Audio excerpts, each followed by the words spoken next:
এই জায়গাটা পুরোটাই একেবারে পুরো অংশটাই বলতে গেলে পুরো মাটির নিচে চাপা পড়েছিল। আপনারা বুঝতেই পারছেন, দেখেছেন এই সদ্য যে খননের কাজ হয়েছে সেটা দেওয়ালের দিকে তাকালেই বুঝতে পারা যাচ্ছে। আর দেখেছেন এই দেওয়ালে, দেখেছেন নিশ্চয়ই এটা কোনো মন্দির ছিল। দেওয়ালে কি অপূর্ব ভাস্কর্য দেখেছেন। এই যে ইস্ট ইন্ডিয়া কোম্পানি এখানে কামান নিয়ে এসে এই প্রাসাদকে পুরো ধ্বংস করে দেয় আর কি, বা ভেঙে দেয় বা মাটির সঙ্গে পুরো গুঁড়িয়ে দেয়। যেখানে গরমকালে রাজার পরিবারের লোকজনেরা গিয়ে ওখানে রাত্রি যাপন করতেন বা ঠান্ডা হাওয়া খেতেন। এই যে দেখেছেন মাঝখানে দেখেছেন, এটা হচ্ছে জলহরি। রাজপ্রাসাদ সংলগ্ন যে পুকুরটি, এটি ছিল তৎকালীন সময়ে রানীদের জন্য বানানো হয়েছিল। এই যে শ্রী শ্রী দণ্ডেশ্বর এবং খড়গেশ্বরজির মন্দিরের ডান দিকে যে মন্দিরটা আপনারা দেখতে পাচ্ছেন, এটি হচ্ছে মহামায়া মন্দির। এই যে এখানে বসবো, কোথাও একটি বসবো, ওদিকে ফাঁকা আছে, ওদিকে ফাঁকা আছে।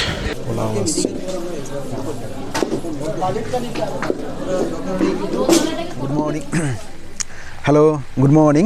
আজকে হচ্ছে 10ই জানুয়ারি 2026। এখন সময় হচ্ছে সকাল 9টা। আমি এই মুহূর্তে আছি খড়গপুরে, আমার কোয়ার্টারের পাশে একটি জায়গায় আছি। আজকে আমার গন্তব্য হচ্ছে রানীর শিরোমণিগড়। রানীর শিরোমণিগড় আমি আগেও গেছি, একবারে আমার ইউটিউব জার্নির শুরুর দিকে আমি ওখানে গেছিলাম। তারপরে একবার গেছি, কিন্তু যখনই গেছি তখনই দেখেছি আমরা সেখানে সেই প্রাসাদের ধ্বংসস্তূপটা আমরা দেখেছি, বা সেটাই আমি আপনাদের দেখিয়েছি। কিন্তু বর্তমানে প্রশাসনের উদ্যোগে সেই ধ্বংসস্তূপ সরিয়ে রানীর শিরোমণিগড়ে যেটুকু প্রাসাদ যেটা মাটির নিচে চাপা পড়েছিল বা ধ্বংসস্তূপের নিচে যেটা চাপা পড়েছিল সেটাকে নতুনভাবে সেটাকে তুলে ধরা হয়েছে সকলের সামনে। কাছাকাছি প্রায় 400 বছরের অধিক রানীর শিরোমণির সে ঐতিহাসিক প্রাসাদ আজকে দেখব এবং আপনাদের ঘুরে দেখাবো। আর এখন যেটা প্ল্যান হচ্ছে, আমি এখন যাব Kharagpur bus stand. Kharagpur bus stand থেকে বাস ধরে তারপরে রওনা হব, সঙ্গে থাকবেন। সময় সকাল 9:30, পৌঁছে গেছি খড়গপুর বাস স্ট্যান্ডে। এবার এখান থেকে বাস ধরে রওনা হব মেদিনীপুর। বাসে করে রওনা হব মেদিনীপুর। এখন সময় সকাল 10:20। আমি এসে পৌঁছালাম কেরানিচটিতে পৌঁছালাম। এই হচ্ছে কেরানিচটির চক। আর আমি এদিক দিয়ে এলাম, এই হচ্ছে এদিক থেকে আমি এলাম। এটা হচ্ছে খড়গপুর দিক থেকে এসছে NH 60, এটা চলে গেছে শালবনির দিকে চলে গেছে। আর এই যে বাম দিকে যে রাস্তাটা দেখছেন, এই রাস্তাটা চলে গেছে আপনার মেদিনীপুর শহরের দিকে। এবারে আমি এখান থেকে টুয়ার্ডস শালবনি বা গড়বেতা চন্দ্রকোনা রোডগামী বাস ধরবো। ওই বাসে করে যাব, গিয়ে নামবো ভাদুতলা। অ্যাকচুয়ালি আপনারা তো জানেন যে সমস্ত বাসগুলো ওই খড়গপুর থেকে মেদিনীপুর আসছে, সে সমস্ত বাসগুলো কেরানিচটি হয়ে ঘুরে তারপরে মেদিনীপুর শহরে ঢোকে। তো সেই কারণে আমার যেহেতু সুবিধা হবে তাই আমি কেরানিচটিতে নেমে পড়লাম। আর যেনারা মেদিনীপুরের দিক থেকে আসবেন, মেদিনীপুর স্টেশন থেকে আপনারা প্রথমে মেদিনীপুর বাস স্ট্যান্ড চলে আসবেন টোটো করে। আর মেদিনীপুর বাস স্ট্যান্ড থেকে যে সমস্ত বাসগুলো চন্দ্রকোনা রোড, চন্দ্রকোনা রোড আর শালবনি গড়বেতা যাচ্ছে, সেই বাসে আপনারা উঠে পড়বেন। অ্যাকচুয়ালি আমার সুবিধার জন্য, একটু সময় বাঁচানোর জন্য আমি আর এই কেরানিচটিতে নেমে পড়লাম আর কি। এই হচ্ছে সামনে বাস, এই বাসটা এটা চন্দ্রকোনা রোড বা গড়বেতা যাচ্ছে, এই বাসেই উঠে পড়বো। এই চন্দ্রকোনা রোড যাচ্ছে এই বাসে উঠে পড়বো আর কি। আর আরেকবার দেখিয়ে দিই, এই হচ্ছে আপনার কেরানিচটি চক। এই যে এই বাসগুলো মেদিনীপুর থেকে আসছে, সোজা আপনার এদিকে বেরিয়ে যাচ্ছে আর কি, এই শালবনির দিকে। এই বাসে যাচ্ছি, গন্তব্য ভাদুতলা। এখন সময় সকাল 10:35, পৌঁছে গেছি ভাদুতলাতে। আর মেদিনীপুর বাস স্ট্যান্ড থেকে এই ভাদুতলা দূরত্ব হচ্ছে 7.5 কিলোমিটার। এবারে এখান থেকে শেয়ারিং অটো এবং টোটো যাচ্ছে। এই যে পেছনে যে সমস্ত যে টোটো এবং অটো দেখছেন, এগুলোই হচ্ছে শেয়ারিংয়ে কর্ণগড় যাবে। আর এখানে কর্ণগড় অবধি শেয়ারিংয়ে ভাড়া হচ্ছে 20 টাকা মাথা পিছু, আর দূরত্ব হচ্ছে 6 কিলোমিটার। আর শিরোমণিগড় এখান থেকে শেয়ারিংয়ে চলে না, তো তাই আমি এখন কর্ণগড় চলে যাই। কর্ণগড় গিয়ে তারপরে সিদ্ধান্ত নেবো কী করব, কারণ কর্ণগড় থেকে শিরোমণিগড়ের দূরত্ব হচ্ছে 2 কিলোমিটার। অটো ছেড়ে দিয়েছে, আস্তে আস্তে এগোচ্ছি কর্ণগড় মহামায়া মন্দিরের দিকে। সময় 10:47।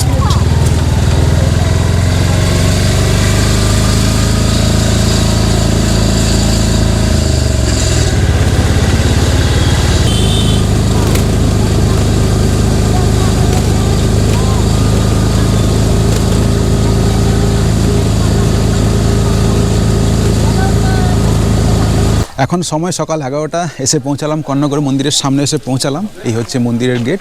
এখন মন্দিরের ভেতরে ঢুকছি। এইখানে মন্দিরে আগে প্রসাদের ব্যবস্থা ছিল, এখন আছে কিনা দেখি একটু। আমি এখান থেকে এখন বেরিয়ে যাচ্ছি। আমি এই মন্দিরে আবার আসবো, একটু পরেই আসবো, ঘন্টা দুয়েক পরে আসবো।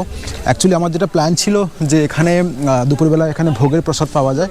আমার প্ল্যান ছিল যে এখানে ভোগের প্রসাদটা বলে তারপরে আমি কর্ণগড় তারপরে আমি শিরোমণিগড়ে যেতাম আর কি। আর এখানে ভোগের জন্য হচ্ছে সকাল 9টার মধ্যে ফোন নাম্বারে যোগাযোগ করতে হতো, কিন্তু এখন যদি বেলা 11টা হয়ে গেছে ওনারা বললেন আর এখন সম্ভব নয়, তাই আমি এখন শিরোমণিগড়ে চলে যাচ্ছি। শিরোমণিগড় থেকে যখন ঘুরবো তখন মন্দিরে আবার পুনরায় আসবো, তখন আমি এই মন্দিরের সমস্ত ডিটেলসগুলো সমস্ত তথ্য আপনাদের সঙ্গে ভাগ করব। এখন যাই শিরোমণিগড়। এখন মন্দির থেকে বেরিয়ে পড়েছি, কিছুটা গিয়ে ডান দিকে যেতে হবে হচ্ছে শিরোমণিগড়। আর এই মন্দিরের সামনে এই জায়গাটায় পৌষ সংক্রান্তি মেলা বসে আর কি। এই জায়গাটায় পৌষ সংক্রান্তি মেলা বসে, মেলার শুরু হচ্ছে আর কি। এই জায়গায় দেখেছেন দোকান টোকান সব এসছে, এখানে মেলা হবে আর কি, মকর সংক্রান্তি মেলা এই জায়গাটায় বসে, একেবারে মন্দিরের সামনের মাঠটায় ডান দিকে বসে। আসলে লোকজন ম্যাক্সিমাম লোকজন আসছেন সবাই এই মানে মহামায়া মন্দির অবধি আসছেন। এখান থেকে গড়ে খুব কম লোকজন যাচ্ছেন আর কি, সেই কারণে ওদিকে টোটো সার্ভিস অতটা নেই আর কি। জিজ্ঞেস করি যাবে কি না, যাবে গড় যাবে, গড় যাবে তো সেই কারণেই গড় অবধি মানে শিরোমণিগড় অবধি অতটা টোটোর সার্ভিসটা অতটা ভালো নেই আর কি। এই দেখুন এখানে মার্ক করা হয়ে আছে, বাম দিকে ভাদুতলা, ডান দিকে হচ্ছে কর্ণগড়। এই যে জাস্ট মন্দির থেকে 300 মিটার মতন এগিয়ে এলে, 300-400 মিটার মতন এগিয়ে এলে এই যে দেখছেন 3 মাথায় চক পড়লো। এই বাম দিকের রাস্তাটা চলে গেছে ভাদুতলার দিকে, মানে যে দিক দিয়ে আমি এখন এলাম, আর ডান দিকের রাস্তাটা চলে গেছে শিরোমণিগড়ের দিকে। এই যে এদিকটা ভাদুতলা চলে গেছে, আর এদিকটা শিরোমণিগড়ের দিকে চলে গেছে, আর এদিক দিয়ে আমি এলাম, এদিকে চলে গেছে কর্ণগড় মহামায়া মন্দির আর কি। আমি এদিকেই যাব। যদি আপনারা সরাসরি যেতে চান শিরোমণিগড়, সেক্ষেত্রে আপনাদেরকে আর ডান দিকে টান নেওয়ার দরকার নেই, সোজা আপনারা এই রাস্তা ধরে এগিয়ে যাবেন শিরোমণিগড়ের দিকে। তো এই যে ভাইয়ের একটা লিফট হয়ে গেছি, যাচ্ছি এখন শিরোমণিগড়ের দিকে।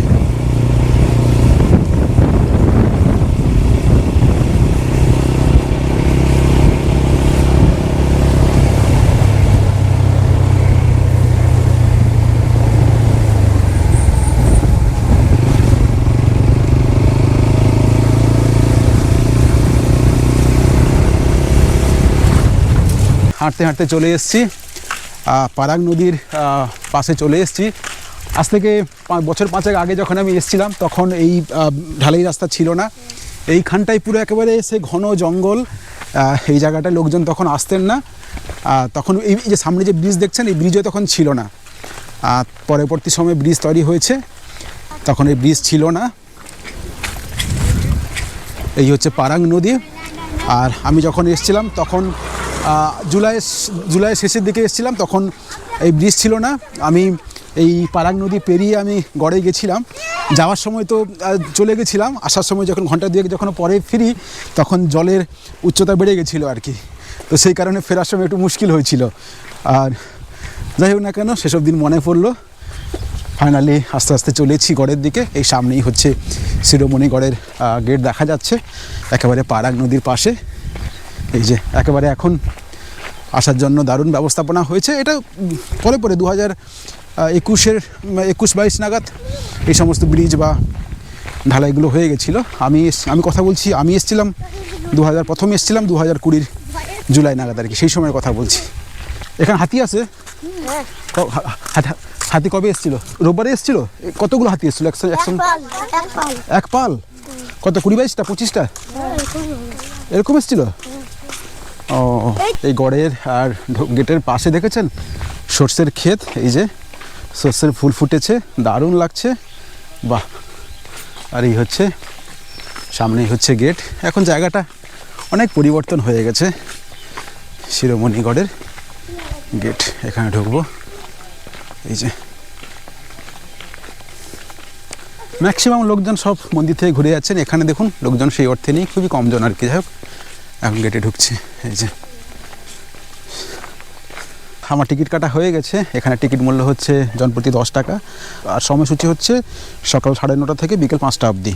আর এইখানে দেখুন, এখানে সব কিছু এখানে নোটিশ দেওয়া আছে। এখানে কটেজও আছে, এখানে 2 রকম কটেজ আছে। দেখুন, এক্সিকিউটিভ হচ্ছে 1750 টাকা পার ডে, আর হচ্ছে 2 স্টোন কটেজ হচ্ছে 1500 টাকা পার ডে। এই যে এখানে বোর্ড দেওয়া আছে, বাকি সমস্ত কিছু এখানে নিয়মকানুনও সব লেখা আছে। আপনারা একটু পজ করে এটা একটু দেখে নেবেন। রানীর শিরোমণি গড়ের ভেতরে আস্তে আস্তে চলেছি। এই হচ্ছে সে প্রাচীন ধ্বংসস্তূপ বা দুর্গের ধ্বংসস্তূপ দেখতে পাচ্ছেন, যেগুলো এতদিন আমরা এসে একটি ধ্বংসস্তূপ দেখতাম। বর্তমানে এটি প্রশাসনের উদ্যোগে এটিকে নতুনভাবে সাজানো হচ্ছে। যে সমস্ত জায়গাগুলো বা প্রাসাদের যে সমস্ত অংশগুলো মাটির নিচে চাপা পড়ে গেছিলো, সেগুলোকে পুনঃসংস্কারের কাজ হচ্ছে, বা মাটি থেকে সেগুলো খুঁড়ে বের করানোর কাজ চলছে। আপনারা দেখতে পাচ্ছেন এখন রিনোভেশনের কাজ চলছে। অপূর্ব লাগছে। এই যে জানি না এটা কী ছিল, এটা ঢোকার মুখে এই জায়গাটা কী ছিল, যারা আপনারা জানেন বলবেন। আমার তো মনে হচ্ছে এটি মন্দিরের কোনো একটি ধ্বংসাবশেষ হবে। দেখেছেন কি অপূর্ব লাগছে। দেওয়ালে দেখেছেন কি অপূর্ব ভাস্কর্য। এই যে দেখেছেন, তাকিয়ে দেখুন। ভেতরে ঢুকতে পারছি না, কারণ যেহেতু এটা ব্যারিকেড দেওয়া হয়ে আছে। দেখেছেন কি অপূর্ব ভাস্কর্য দেওয়ালে। অপূর্ব লাগছে, অপূর্ব লাগছে। বাহ বাহ। এই যে দেখেছেন সমস্ত প্রাচীন সমস্ত এগুলো সব থাম বা বিমের অংশ। দেখেছেন, বাহ। এই যে আস্তে আস্তে আরও এগিয়ে যাচ্ছি। এদিকেও কনস্ট্রাকশনের কাজ চলছে, এই যে রিনোভেশনের কাজ চলছে। দেখেছেন, এই পুরোটাই, এই জায়গাটা পুরোটাই একেবারে পুরো অংশটাই বলতে গেলে পুরো মাটির নিচে চাপা পড়েছিল। আপনারা বুঝতেই পারছেন। দেখেছেন এই সদ্য যে খননের কাজ হয়েছে, সেটা দেওয়ালের দিকে তাকালেই বুঝতে পারা যাচ্ছে। আর দেখেছেন এই দেওয়ালে, দেখেছেন নিশ্চয়ই এটা কোনো মন্দির ছিল। দেওয়ালে কি অপূর্ব ভাস্কর্য। দেখেছেন, এই যে অপূর্ব ভাস্কর্য। এই যে এদিকেও দেখুন, এদিকেও দেখুন। দেখেছেন, এদিকটা তাকিয়ে দেখুন। এদিকেও দেখেছেন কি অপূর্ব ভাস্কর্য দেওয়ালে ফুটে উঠেছে। জানি না এটা কিসের, কিন্তু 4টে হাত বোঝা যাচ্ছে। এই যে কোন দেবীর মূর্তি আমি বুঝতে পারছি না। যদি আপনারা কেউ বুঝতে পারেন, আপনারা কিন্তু কমেন্ট করে জানাবেন। এই যে বাহ, অপূর্ব অপূর্ব। এই যে এই সমস্ত দেখছেন, এগুলো সবই, এগুলো হচ্ছে এখানে সব। এই যে বাহ, দেখেছেন সমস্ত মাটির ভেতর থেকে সব খুঁড়ে সব বের করানো হয়েছে। এই যে দেখেছেন, বাহ, এখনো কাজ চলছে। এই যে দেখেছেন সমস্ত এখানে মাটি সমস্ত ভর্তি হয়েছিল, এগুলো খনন কাজ চলছে। এখনও কাজ চলছে আর কি। আমি যখন আগে 2বার এসেছি, এটা একেবারে পুরো একটা ধ্বংসস্তূপ হয়েছিল। এর মধ্যে যে এত কিছু প্রাচীন ঐতিহাসিক নিদর্শন ছিল, সেটা আমরা বুঝতেই পারিনি। দেখেছেন সেই সময়কার এই সমস্ত স্থাপত্য তৈরি হয়েছিল লাল মাটি বা লাল পাথর, যেটাকে বলা হয়ে থাকে মাকড়া পাথর দিয়ে তৈরি হয়েছিল। এই যে দেখেছেন, এদিকেও এখনও এই যে সমস্ত রিনোভেশনের কাজ চলছে। এগুলো সব মাটি থেকে সব মাটিগুলো সব বের করানো হচ্ছে এই দেওয়াল থেকে। এই দেখেছেন, এই যে এদিকে দেখেছেন বাঁশ দিয়ে সাপোর্ট দিয়ে রাখা হয়েছে। একেবারে পুরো ধ্বংসস্তূপ থেকে এগুলো বের করানো হয়েছে। দেখেছেন, আমি ইতিহাসটা একটু পরে বলছি, কাছে যাবেন না, দূর থেকে দেখে নেবেন। এইদিকে দেখেন কোনো একটা থাম বা বিমের অংশ। দেখেছেন, বাহ বাহ, দারুণ বেশ, দারুণ বেশ, বাহ।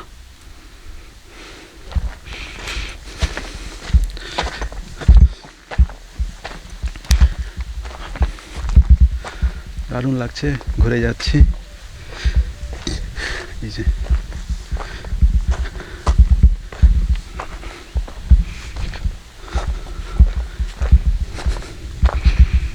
এই গড়ের মধ্যে মন্দির, এটা পুরো একেবারে পুরো বিভিন্ন সব গাছে ভর্তি ছিল আর কি। সব ওই ছোটো ছোটো যে গাছগুলো সব জন্মায় মন্দিরের ওপর, যে সমস্ত ভাঙা জায়গায়, পরগাছা যাকে বলা হয় আর কি। আমি যখন আগে এসেছিলাম, এখন পরিষ্কার পরিচ্ছন্ন করে এটাকে নতুনভাবে গড়ে তোলা হবে, কাজকর্ম চলছে। বাহ, দারুণ লাগছে, দারুণ লাগছে বেশ। দেখেছেন, দারুণ লাগছে। আচ্ছা, ঐতিহাসিক বিনয় ঘোষের মতে এই যে কর্ণগড়, এই কর্ণগড় রাজ পরিবার এটি সূচনা করেছিলেন রাজা লক্ষণ সিং 1568 খ্রিস্টাব্দে।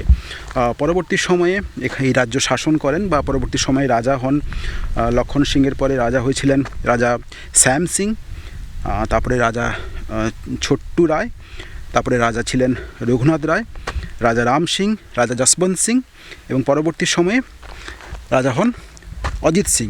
এই অজিত সিং নিঃসন্তান ছিলেন, উনার দুই রানী ছিলেন, রানী ভবানী সিং এবং রানী শিরোমণি সিং। রাজা অজিত সিংয়ের যে রাজ্য ওটা দুভাবে ভাগ হয়ে যায়। তো রানী শিরোমণি সিংয়ের উনি এই যে জায়গাটা, এই জায়গার উনি দায়িত্ব নেন বা দায়িত্বভার গ্রহণ করেন। সেই সময়টা ছিল 1770-80-এর দিকটায় আর কি। তো সেই সময় কি হয়েছিল, ইস্ট ইন্ডিয়া কোম্পানি তখন ভূমি সংস্কার আইনের উপরে বিভিন্ন রকম পুনঃসংস্কার করছে। তো সেই সময় যে সমস্ত জায়গাগুলো বা কিছু জমি ছিল যেগুলো কৃষকরা সম্পূর্ণ বিনা রাজস্ব দিয়ে ওনারা দখল করতে পারতেন বা চাষাবাদ করতে পারতেন, কিন্তু সেই সময় সেই বিনা যে রাজস্বের জায়গাগুলোকে সেই সময় ইস্ট ইন্ডিয়া কোম্পানি সেই সমস্ত জায়গার উপরে রাজস্ব চাপায়। এই রাজস্ব সংস্কারের ফলে কৃষকরা রেগে যায় এবং সেই সময় যে সম্মিলিত কৃষকের যে বিদ্রোহ হয়েছিল সেই বিদ্রোহকে বলা হয়ে থাকে চুয়াড় বিদ্রোহ। চুয়াড় বিদ্রোহের মূল কারিগরি ছিলেন নাকি রানী শিরোমণি এবং উনি সেই সময়কার যে চুয়াড় বিদ্রোহের বিভিন্ন নেতাদের সঙ্গে বা কৃষকদের সঙ্গে ওনার যোগাযোগ ছিল। তো সেই কারণে পরবর্তী সময়ে ইস্ট ইন্ডিয়া কোম্পানি রানী শিরোমণিকে গ্রেপ্তার করে এবং চুয়াড় বিদ্রোহকে দমন করে। কারণ চুয়াড় বিদ্রোহের সময় যে সমস্ত কৃষকরা ওনাদের হাতে যে বিদ্রোহ করার মতন অতটা, যেহেতু ওনারা কৃষক সম্প্রদায়ের মানুষজন, ওনাদের হাতে বেশি কোনো অস্ত্র ছিল না। ওনাদের হাতে স্থানীয়ভাবে যে সমস্ত ওনারা কৃষিকাজে যে সমস্ত অস্ত্র ব্যবহার করতেন সেইগুলোই ওনার ছিল বিদ্রোহের, ওনাদের হাতে অস্ত্র ছিল। কিন্তু ইস্ট ইন্ডিয়া কোম্পানির হাতে ওনার শক্তিশালী সৈন্যবাহিনী ছিল। তো সে ন্যাচারালি ওনারা সেই বিদ্রোহে ওনারা জয়লাভ করেন এবং বলা হয়ে থাকে এই চুয়াড় বিদ্রোহের সমস্ত বন্দীদের বা যিনারা নেতাগোছে যিনারা ছিলেন ওনাদেরকে বর্তমানে যে গণগণি আমরা দেখতে পাই সেখানে নাকি ওনাদেরকে গণফাঁসি দেওয়া হয়েছিল, অনেকে এটা বলেন। আর পরবর্তী সময়ে কেউ কোথাও বলা হয় যে রানী শিরোমণিকে হিজলি যে জেল ছিল সেখানে বন্দি করে রাখা হয়, আবার কোথাও বলা হয় যে ওনাকে ফোর্ট উইলিয়ামে বন্দি করে রাখা হয়েছিল, আবার কোথাও বলা হয় যে ওনাকে মেদিনীপুরের আবাসে ওনাকে নজরবন্দি করে রাখা হয়েছিল। 1812 সাল নাগাদ উনি মৃত্যুবরণ করেন। চুয়াড় বিদ্রোহের সময়কালটা ধরা হয়ে থাকে 1798-99, এই সময়কালটাই চুয়াড় বিদ্রোহের মূল সময়কাল ধরা হয়ে থাকে। এবং চুয়াড় বিদ্রোহেতে রানী শিরোমণিকে গ্রেপ্তার করার ফলে সেই সময় যে ওনার যে প্রাসাদটা ছিল সেই প্রাসাদকে তখন ইস্ট ইন্ডিয়া কোম্পানি এখানে কামান নিয়ে এসে এই প্রাসাদকে পুরো ধ্বংস করে দেয় আর কি, বা ভেঙে দেয় বা মাটির সঙ্গে পুরো গুঁড়িয়ে দেয়। তো এই হচ্ছে মোটামুটি এই রানী শিরোমণিগড়ের ইতিহাস। আর রানী শিরোমণি ছিলেন 1790 দশকের প্রথমের দিকের প্রথম মহিলা বন্দী। আগে প্রথমে যখন এসেছিলাম এগুলো পুরো জঙ্গল ছিল, এখন এখানে একটি পার্ক হয়ে গেছে, এখানে চিলড্রেন্স পার্ক। এই সামনে হচ্ছে একটি ক্যাফেটেরিয়া আছে, এই যে দেখুন এখানে একটি ক্যাফেটেরিয়া আছে। এদিকেও কিছু গড়ের কিছু ধ্বংসপ্রাপ্ত অংশ আছে, ওদিকেও কিছু আছে। ওদিকে এখনও দেখছি সেইভাবে এখনও সংস্কারের কাজ শুরু হয়নি। তাও একটু ঘুরে যাই ওদিক থেকে। এখন চলে এসেছি গড়ের আরেক প্রান্তে। এই যে এখানে একটি বিশাল বড় একটি দিঘি আছে। হ্যাঁ, এই মাঝে দেখেছেন, মাঝে জলহরি আছে, মানে জলহরি ছিল আর কি ওখানে এক সময়। জলহরি বলতে চলুন দেখাচ্ছি আপনাদের, দেখালে সুবিধা হবে। এই দেখেছেন, এই যে দেখেছেন এখানে জলহরি আছে। এই যেখানে গরমকালে রাজার পরিবারের লোকজনেরা গিয়ে ওখানে রাত্রি যাপন করতেন বা ঠান্ডা হাওয়া খেতেন। এই যে দেখেছেন মাঝখানে, দেখেছেন এটা হচ্ছে জলহরি। এই যে এই দিঘির মাঝখানে সেই সময়কার বিভিন্ন রাজারা এই বড় দিঘির মাঝখানে একটি জলহরি বানাতেন, যেখানে গরমকালের সময় ওনারা ওখানে গিয়ে রাত্রি যাপন করতেন, ঠান্ডা হাওয়া উপভোগ করতেন। তখন তার এসি ছিল না। দারুণ লাগছে বেশ, বাহ অপূর্ব অপূর্ব, শান্ত, একেবারে শান্ত স্নিগ্ধ নিরিবিলি প্রকৃতি। বাহ, এদিকে আরও কিছু ধ্বংসাবশেষ আছে, দেখাই আপনাদেরকে। এদিকে এদিকে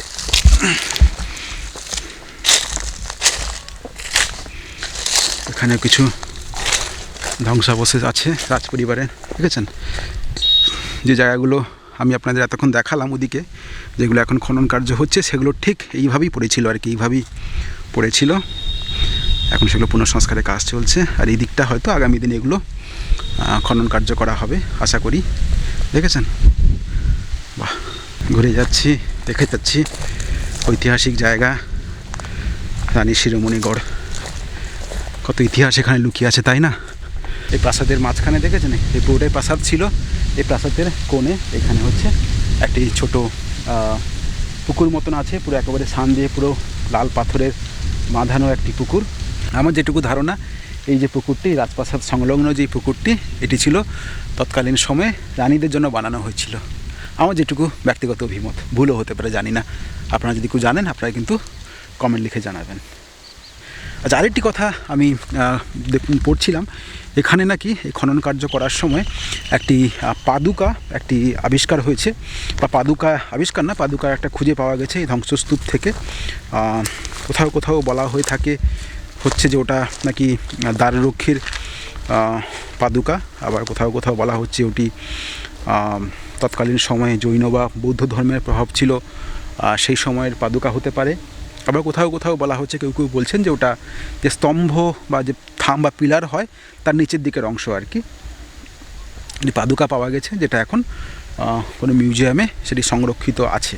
আর একটি কথা, যেনারা দায়িত্বে আছেন আপনাদের বলবো, প্রশাসনের যেনারা দায়িত্বে আছেন, যেগুলো আপনারা খনন কার্যের ফলে যেগুলো এখান থেকে আবিষ্কার হচ্ছে বা পাওয়া যাচ্ছে, সমস্ত জায়গায় যদি সামনে যদি একটা বোর্ড থাকে বা ডিসপ্লে থাকে, যেখানে যদি বাংলা ইংরেজিতে লেখা থাকে, তাহলে আমরা পড়ে বুঝতে পারবো যে ওই জায়গাটার ঐতিহাসিক গুরুত্ব কী ছিল। তাই আমার অনুরোধ থাকবে, যখন সব কিছু কাজ কমপ্লিট হয়ে যাবে, আপনারা কিন্তু প্রত্যেকটা জায়গার সামনে কিন্তু ডিসপ্লে বোর্ডে একটু মার্ক করে দেবেন যে এই জায়গার বা ওই লোকেশনে কী বা ওই যে স্থাপত্যের কী ঐতিহাসিক কী গুরুত্ব আছে। তাহলে আমাদের বুঝতে অনেক সুবিধা হবে এবং সেই সঙ্গে সঙ্গে জায়গাটার আকর্ষণটা অনেকটা বেড়ে যায়।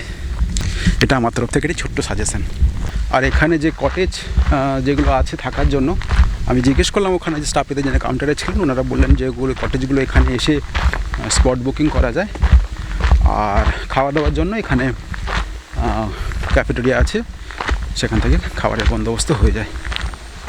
আর এই হচ্ছে দেখাচ্ছি আপনাদেরকে পরীক্ষা। তখনকার সময় আপনারা জানেন যে প্রত্যেক রাজ পরিবারের চারদিকে একটা পরীক্ষা থাকতো শত্রুদের আক্রমণ থেকে রক্ষার জন্য। এই যে পরীক্ষার অংশ দেখা যাচ্ছে, এই দিকটায় দেখাচ্ছে আপনাদেরকে। এই যে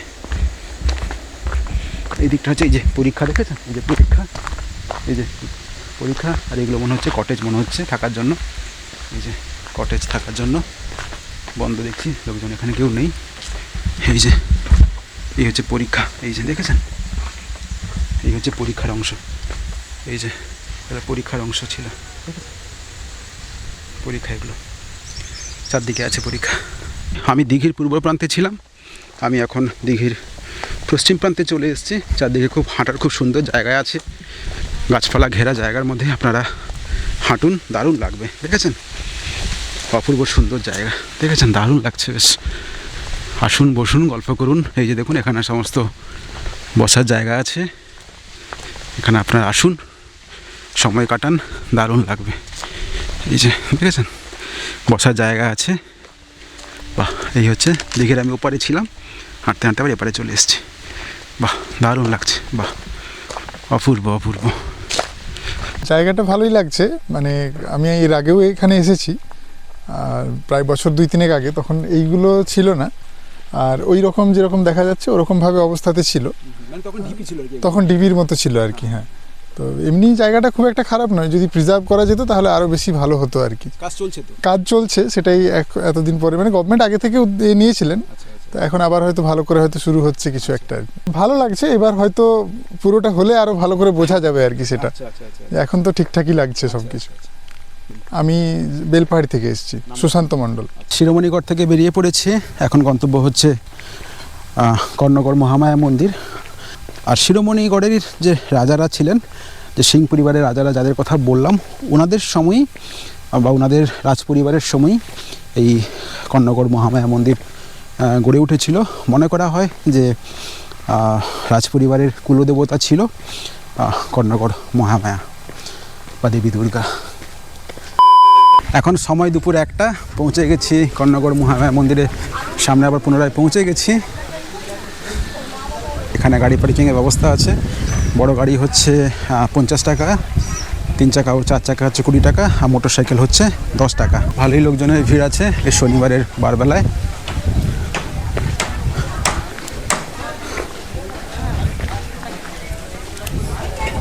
এখানে জুতো রাখার জায়গা আছে বাম দিকে। এই যে প্রতি জোড়া 2 টাকা দাম। আর এদিকে হচ্ছে সমস্ত বিভিন্ন সমস্ত হচ্ছে দোকান আছে, যেখানে আপনার সমস্ত পুজোর সমস্ত উপকরণ আপনারা এখান থেকে কিনতে পারেন। দেখেছেন এই যে এখানে কেমন দামে আপনারা দেন? আপনি 150 যেমন যে নেবে সবই আছে তো? আচ্ছা আচ্ছা আচ্ছা আচ্ছা।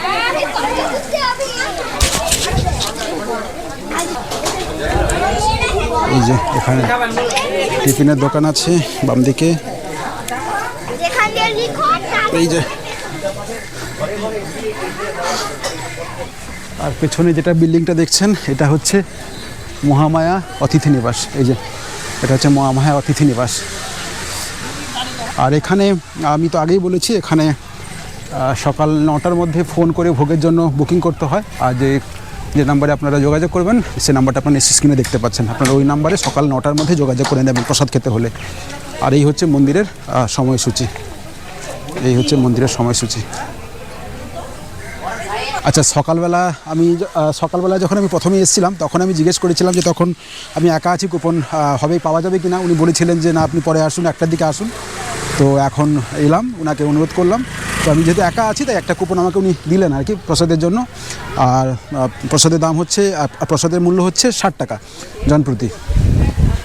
যারা 2-3 জন আছেন, ওনাদের কিন্তু কুপন দিচ্ছেন না। তো আমি বলবো আপনারা কিন্তু 9টার মধ্যে যোগাযোগ করে নেবেন। আর এই যে মন্দিরের ভেতরে ঢুকছি, মা মহামায়া মন্দিরে ঢুকছি।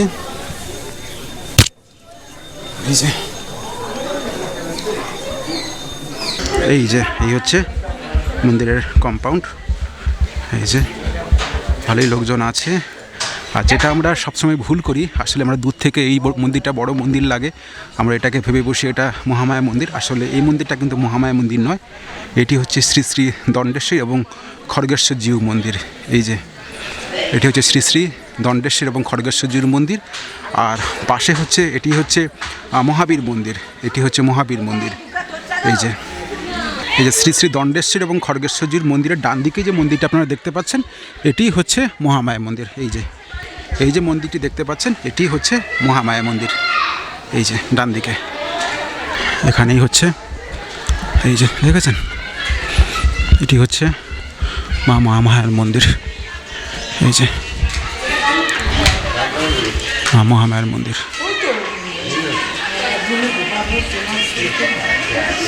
মহামায়া মন্দিরের পেছনেই হচ্ছে যোগমায়া মন্দির। এই যে পেছনেই হচ্ছে, এটি হচ্ছে যোগমায়া মন্দির। যোগমায়া মন্দির। মায়ের প্রসাদের জন্য এখানে মাইকে ঘোষণা হয়ে গেছে, এখন গিয়ে প্রসাদ হলে বসি। এই হচ্ছে ভোগ সেট, দেখেছেন? এই যে লেখা আছে ভোগ সেট। এই যে প্রসাদ হলে গিয়ে বোঝাচ্ছি। এই হচ্ছে প্রসাদ হল। এখানে বসবো, কোথাও একটি বসবো। ওদিকে ফাঁকা আছে, ওদিকে ফাঁকা আছে, এদিকে গিয়ে বসছি।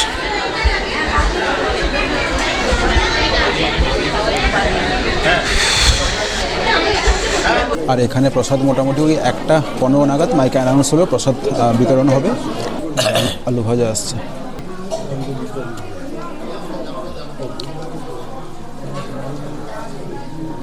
পোলাও আসছে,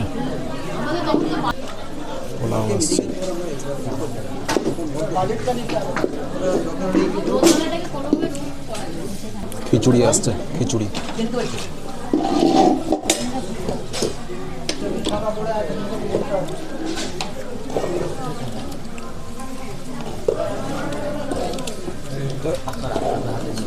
খিচুড়ি সঙ্গে তরকারি আসছে।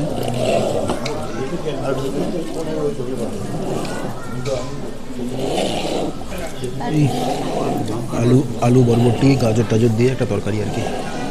এই যে এবারে চাটনি আসছে।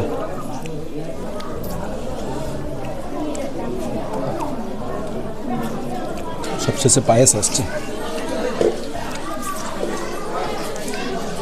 এখন সময় দুপুর 2টো, আমাদের প্রসাদ খাওয়া শেষ হয়ে গেছে। দারুণ প্রসাদ খেলাম, এবার বেরিয়ে যাচ্ছি। আর এখানে মন্দিরের কম্পাউন্ডের মধ্যে একটু ওয়াশরুম আছে, আর কম্পাউন্ডের বাইরে গেটের বাম দিকে একটু ওয়াশরুম আছে। টোটো পেয়ে গেছি, এখন গন্তব্য হচ্ছে ভাদুতলা। সময় দুপুর 2:20 আস্তে আস্তে পৌঁছালাম ভাদুতলায়। এই যে পৌঁছে গেলাম ভাদুতলায়। এখান থেকে মেদিনীপুর অটো যাচ্ছে, অটোতে উঠে পড়ছি। তার ঘুরে দেখলাম রানীর শিরোমণিগড় এবং সেই সঙ্গে সঙ্গে কর্ণগড় মহামায়া মন্দির। কর্ণগড় মহামায়া মন্দিরে আজকে কাছাকাছি প্রায় বছর 10 পরে প্রসাদ খেলাম, দারুণ লাগলো। আজকে ভিডিওটা এখানেই শেষ করলাম। আপনাদের ভিডিওটা কেমন লাগলো আপনারা কিন্তু কমেন্ট করে জানাবেন। সেই সঙ্গে সঙ্গে আপনাদের মহামূল্যবান সময় থেকে কিছুটা সময় দিয়ে এই ভিডিওটা দেখার জন্য আপনাদের অশেষ ধন্যবাদ। বাই বাই, আপনার সঙ্গে দেখা হচ্ছে পরের ভিডিওতে। আপনার সবাই ভালো থাকবেন, সুস্থ থাকবেন।